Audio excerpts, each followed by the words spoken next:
Katanya banyak backingnya paling orang bea cukai juga, ya kan? Tidak di struktural, tapi satu B udah pengalaman cukup banyak, itu akan melis, mereka kan tahu. Ini kan kayak gini kan pasti orang-orang bea cukai tahu siapa sih cukong-cukongnya. Dan saya suruh list di setiap daerah siapa cukong-cukongnya.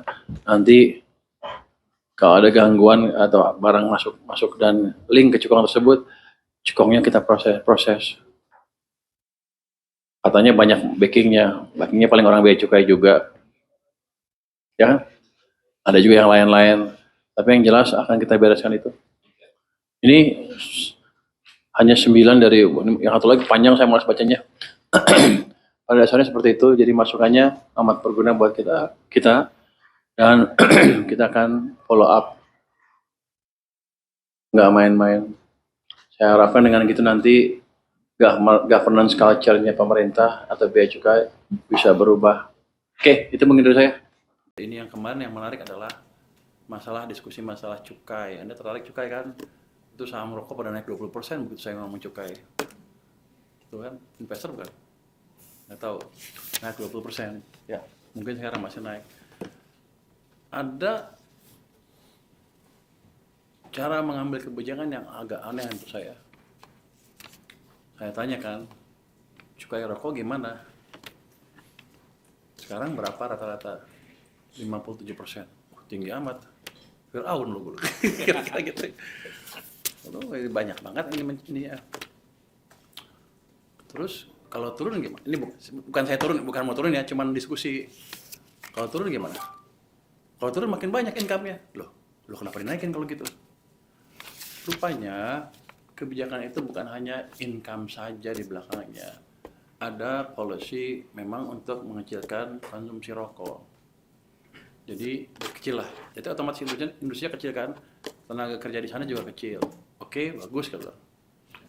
Ada WHO di belakangnya, ada ini.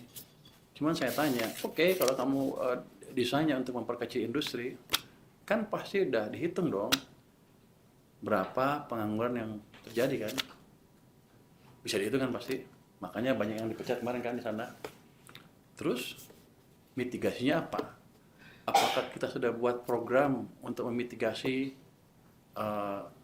tenaga kerja yang menjadi nganggur? Programnya apa dari pemerintah? Nggak ada. Loh kok enak? Kenapa buat kebijakan seperti itu? Tuh, diskusinya itu antara di sana. Kalau gitu, nanti kita lihat. Selama kita nggak bisa punya program yang bisa menyerap tenaga kerja yang nganggur, industri itu nggak boleh dibunuh. Jadi kan hanya menimbulkan orang susah aja. Tapi memang harus dibatasin, yang rokok itu paling nggak orang ngerti lah.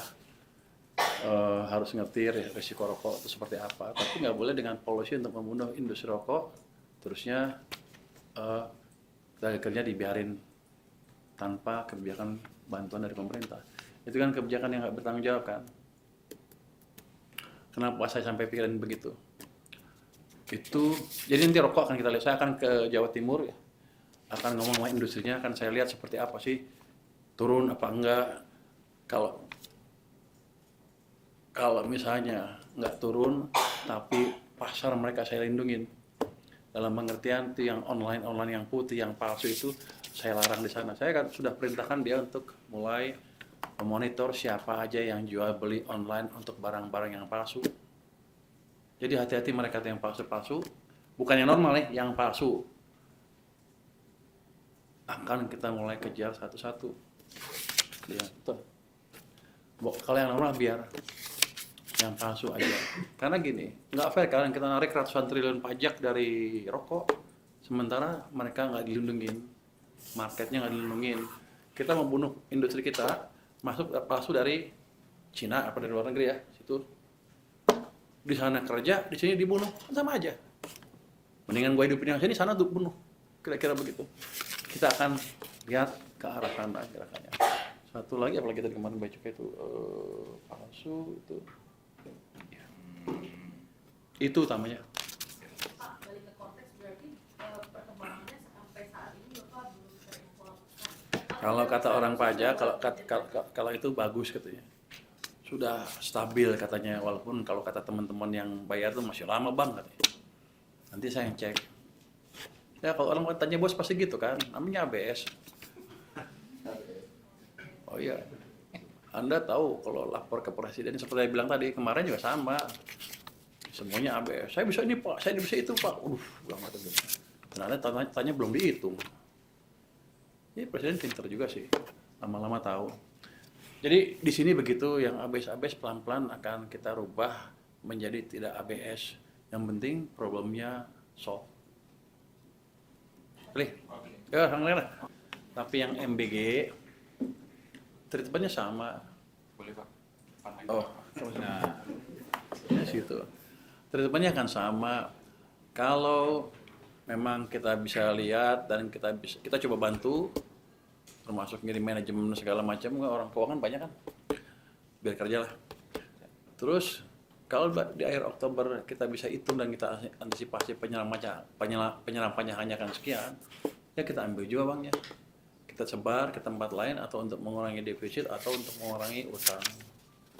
Jadi pada dasarnya nggak ada uang nganggur di departemen, di kementerian yang di earmark sampai akhir tahun. Kira-kira begitu langkahnya. Presiden nggak setuju Pak soal geser gitu RBG karena kan salah satu program prioritas. Kalau uang yang nggak bisa diserap, nggak setuju. Dia setuju juga nggak bisa diserap. Yang ngerubah apa kan? Nggak, dia bilang oke, boleh dia bagus. Justru kita membantu MBG biar diserap lebih cepat. Tapi kalau saya nggak ada sanksi, ya mereka santai-santai aja lah. Ini stick and carrot. Kalau bisa dia lebih cepat, ditambah lagi uangnya, kalau emang bagus. Tapi hitungan kita nggak mungkin kelihatannya. Makanya kita mau lihat dan kita perbaiki, kita bantu kalau bisa. Oke, lagi? Oke, next. Makanan lagi. Bayang jilbab dulu ya sebentar ya. Kemarin? Lihat dulu semuanya. Antisipasi. Potensi pasti ada, tergantung bank ya. Cuman gini, Anda belum ngerti cara bekerjanya itu ya. Itu cuman saya punya rekening di bank. Seperti saya punya rekening di dua bank, bank A, bank B. Bank A 1.000 triliun misalnya, bank B ada 0. Yang di sini tapi yang lain nggak bisa akses, semua lain nggak bisa, perbankan nggak bisa akses. Yang di sini bisa. Yang saya lakukan cuma pindahin uang dari sini ke sini, udah. Rekening dari BI ke bank, udah. Nggak ada alokasi ke tempat khusus, nggak ada. Jadi nanti itu kalau dia mau pakai business to business. Jadi gini, perbankan begitu tiba-tiba punya uang kan pusing kan. Bisa tadi ceritakan. Dia pasti nyalurin, tapi dia nyalurnya pakai kemampuan ekspertis dia sendiri. Kita nggak ikut campur. Kalau dia kredit fiktif ya, kalau ketahuan ditangkap dipecat. Tapi saya nggak tahu. Kalau sebesar itu apa mereka berani kredit fiktif. Tapi kalau masalah itu kan selalu ada. Saya belum masuk juga kalau ada kredit, ada juga kredit fiktif. Yang 200T itu free money, bukan free money, bebas mereka pakai seperti Anda taruh di tabungan dan kan mereka akan salurkan. Kayak gitu kira-kira. Nggak ngikat, nggak apa-apa. Ini saya seperti menjalankan kuasai monetary policy, jadi monetary policy semu. Kan sebenarnya harusnya nggak boleh, tapi kita jalankan seperti itu. Bukan harusnya nggak boleh. Yang kemarin salah, harusnya begini malah. Kita koreksi kebijakan kita, jangan sampai uang atau terlambat kita belanja mengganggu sistem perekonomian. Dan sudah pernah terjadi berkali-kali. Kita koreksi itu aja. Kalau orang maling kan di mana-mana maling aja selalu ada, nggak ada hubungannya sama saya itu.